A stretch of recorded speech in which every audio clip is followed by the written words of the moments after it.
বিসমিল্লাহির রহমানির রহিম। যারা আমার সঙ্গে আছেন সবাইকে আসসালামু আলাইকুম। আজ সকাল সকাল গরম গরম ভাত, আলু ভর্তা আর ডিম সিদ্ধ। তো আমি রোজা আছি, 2 মেয়ে খাবে। তো শুক্র শনিবার আসলে কোচিং দুইজনের দুই সময়, এই জন্য খুবই ঝামেলা। কারণ বড় মেয়ে আগে চলে গেছে কোচিংয়ে 7:30টায়, আর ছোটো মেয়ের আবার 10:30টায়। তো সে খুবই ফাঁকিবাজি করে এবং ঘুম থেকে যেদিন কোচিং দেরি থাকে সেদিন ঘুম থেকে উঠতেই চায় না। তার ওঠার পরে যে গরম গরম আলু আবার ভর্তা করছি, কারণ আলু ভর্তা ঘি সে পছন্দ করে। আর ডিমটা তার মোটেই পছন্দ না, কিন্তু তাকে ডিম খাওয়াতে হবে, এই জন্যে জোর করে আজকে আলু ভর্তার সঙ্গে ডিমটা মিশিয়ে খাইয়ে দিব।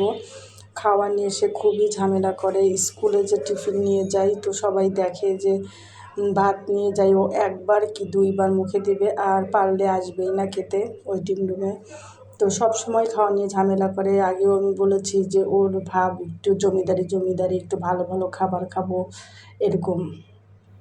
তো সবসময় তো আসলে ভালো ভালো খাবার ওই রকম আমাদের মধ্যবিত্তদের পক্ষে সম্ভব না। এই জিনিসটা আমার মেয়েকে বোঝাতেই পারি না। আর সুন্দর করে বলে দেয় যে খাবো না, এখন ক্ষুধা নেই পেটে। যেরকম দুপুরবেলা ভিডিওটা করা হয় নাই, তো দুপুরবেলা বলছে যে ভাত খাবে না, তার নাকি ক্ষুধাই নেই।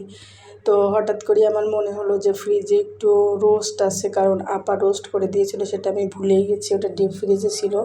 তো আমি যখন ডিপ ফ্রিজ থেকে বের করে ওভেনে গরম করে বললাম যে এই যে রোস্ট আছে, খাবি কি না, তখন দৌড়ে এসে হাসি মুখ করে তখন খেতে বসলো, আর মুহূর্তের মধ্যে হাত দিয়ে খেয়ে ফেললো সব।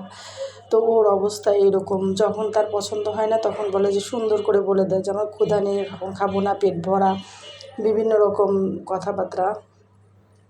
তো এই দেখেন পাবনার ঘিটা কিন্তু খুবই ভালো, এটা আমার মেয়েদের খুবই পছন্দের। তো এটা বিক্রি করছি, আসলে দাম 1500 টাকা কেজি বললে কেউ নিতে চায় না, কিন্তু 1500 টাকা কেজি ছাড়া তো আসলে বিক্রি করলে আমার কিছুই থাকে না, যার কারণে 1500 টাকা কেজি করেই আমাকে বিক্রি করতে হবে। তো এখন কি আর করা, একটা ভেঙে দিয়েছি মেয়েদের খাওয়ার জন্য, কারণ মেয়েদেরও পুষ্টির দরকার আছে। আর প্রতিদিন ঘি নাকি খুবই ভালো, কিন্তু প্রতিদিন তার দেওয়া হয় না, আর প্রতিদিন এরকম আলু ভর্তাও করা হয় না। তো আলু ভর্তার সাথে ঘি ওদের খুবই পছন্দ, অবশ্য সব রকম ভর্তার সাথে ওরা ঘি পছন্দ করে।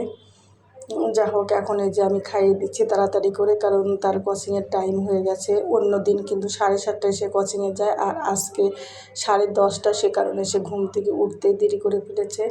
আর এখন এ কারণে আমি তাড়াতাড়ি খাইয়ে দিচ্ছি। ওর আব্বু থাকলে কিন্তু খাওয়া নিয়ে এত কষ্ট হতো না, কারণ সবাই একসঙ্গে মিলে হুড়পাড় করে খাওয়া হতো, আর ওর আব্বু উৎসাহ দিত, বাচ্চারাও খেত। আসলে সংসারের কি বলবো, কোনো কিছুই আগের মতো নেই, কোনো আনন্দ ফুর্তি কোনো কিছুই নেই।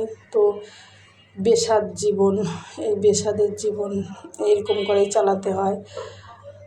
তো এভাবেই চালাচ্ছি। তো সবাই দোয়া করবেন আমার মেয়েদের জন্য, মেয়ে দুইটাকে জন্য মানুষের মতো মানুষ করতে পারি, আর আমার হাজব্যান্ডকে যেন আল্লাহ বেহেশত নসিব করে, সেইটুকুই আমার চাওয়া আল্লাহর কাছে। এই যে মেয়ে এখন রেডি হচ্ছে, আর আমি তাকে অবশেষে দেখলাম যে ছোটোবেলা যেরকম এই যে ঘুঘুর ডিম বানিয়ে খাওয়াতাম, তো ঘুঘুর ডিম বানিয়েই খাওয়াই, কি আর করা। তা না হলে সে খাবেই না, 2-3বার মুখে দিয়ে বলছে আর খাবো না। এখন যেটুকু খাওয়াচ্ছি জোর করে, কারণ সে এখন চলে যাবে। তো সবাই ভালো থাকবেন, আল্লাহ হাফেজ।